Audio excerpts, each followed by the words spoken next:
Europe లో shoot చేస్తున్నాం, -10 degrees.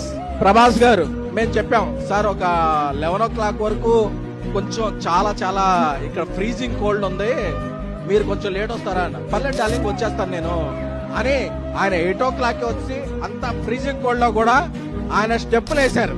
Darling మీరు పర్లేదు కదా, లేట్ డార్లింగ్, నా ఫ్యాన్స్ చాలా మిస్ అవుతున్నారు నన్ను ఈ మధ్య.